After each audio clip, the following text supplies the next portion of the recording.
Hey everyone, and welcome. Today, we are jumping headfirst into the wild, post-apocalyptic world of Once Human. Now, this is a huge survival MMO, but the community is totally split down the middle because of one very controversial feature. We're going to break down that core mechanic, dive into its surprisingly deep story, and ask the big question, is a game that wipes your progress on purpose actually worth your time? Let's figure it out. Okay, let's not beat around the bush. Just imagine for a second. You pour hours, maybe even weeks into your character. You've built the perfect base, you've got the best gear, and then, poof. Most of it gets wiped clean. Now, this isn't some crazy hypothetical. This is the actual gameplay loop of Once Human. And this right here is the heart of the whole debate. The game runs on seasons, and at the end of each one, the servers do a partial wipe. So people are asking, is this a brilliant way to keep the game from getting stale, or is it just a massive flaw that totally punishes anyone who can't play 24/7? And YouTuber Termex really hits the nail on the head with this one. I mean, if the super dedicated, hardcore players can blast through to the endgame in just a week, what's that mean for the rest of us, the people with jobs or families? It brings up some serious questions about balance and that dreaded fear of missing out. So here's the magic number you need to know: 6 weeks.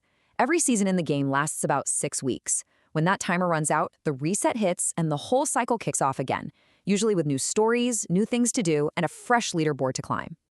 But listen, wipe is a really scary word, right? And the good news is, it doesn't mean you lose everything. The devs have actually put a lot of thought into the system to make sure your hard work isn't totally thrown away. So it's super important to know exactly what sticks around and what goes. All right, this table breaks it all down. On the left, in the Always Keep column, you've got your permanent unlocks. Think of it as the knowledge you've earned. So blueprints for gear and houses, mods, all your cool cosmetics, and your friends list. That stuff is yours forever. The middle column is for the physical gear, like weapons and armor that you can choose to bring with you. But there's a catch. And then on the right, you have everything that always gets reset. Your level, your map progress, to make sure everyone starts each new season on a relatively even playing field. So, how do you actually transfer that gear? Well, every single player gets their own personal safe zone called the Eternaland. You can think of it like your own private bank vault that exists completely outside of the seasonal servers. It never, ever gets wiped. But here's where the strategy comes in. Before the season ends, you can stash your best stuff in the Eternaland for free. But to pull it out and use it in the next season, it costs you a special in-game currency. And this is really important. It's a currency you earn just by playing. You can't buy it. Still, it means you have to make some tough choices. You can't bring everything, so you got to decide what's really worth it. So all of this begs the question, why? Why would they build a game around this constant loop of building up and tearing down? Well, it turns out the answer has nothing to do with just gameplay. It's actually baked right into the story of the world itself. To really get why the world resets, you have to understand how it got so broken in the first place. The lore here is actually pretty cool. And it all kicks off with a mega corporation that flew a little too close to the sun. Say hello to the bad guys, Rosetta. They were this massive corporation way ahead of everyone in science and dimensional research. They were chasing progress at any cost, but their methods were, well, let's just say reckless is an understatement. And it all revolved around one very weird substance. They found this stuff they called Stardust. On one hand, it was a miracle substance that could literally bend reality. But on the other hand, it was a horrifying cosmic plague that corrupted and mutated everything it touched. You can probably see where this is going. And when Rosetta's big experiments with Stardust went wrong, they didn't just go a little wrong, they went apocalyptically wrong. The event was called the Starfall. It basically shattered reality, poisoned the entire planet, and tore open doorways for horrifying monsters to pour through. So yeah, the path to the apocalypse is a pretty classic tale. Step 1, discover something you don't understand. Step 2, experiment with it like there are no consequences. And step 3, total world-ending disaster when it all blows up in your face. It's a story of corporate greed, and now everyone is left to deal with the mess. So with all this chaos, where do you fit in? Well, you're not just some random person trying to survive. You are something different.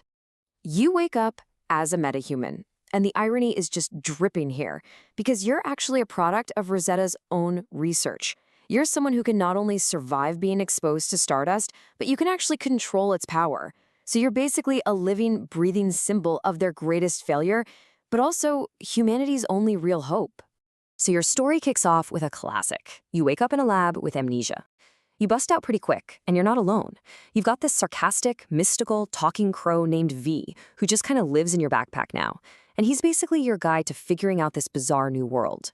But it's not just you and a bird against the world. This wasteland is filled with other people and factions. Some want to help you, some want to use you, and you're going to find out pretty quick that you can't trust everyone you meet. Right away, you'll run into two really important characters. First, there's Mitsuko. She's another metahuman, but she's an idealist who thinks maybe humans and the new mutated creatures can find a way to coexist. Then there's Mary.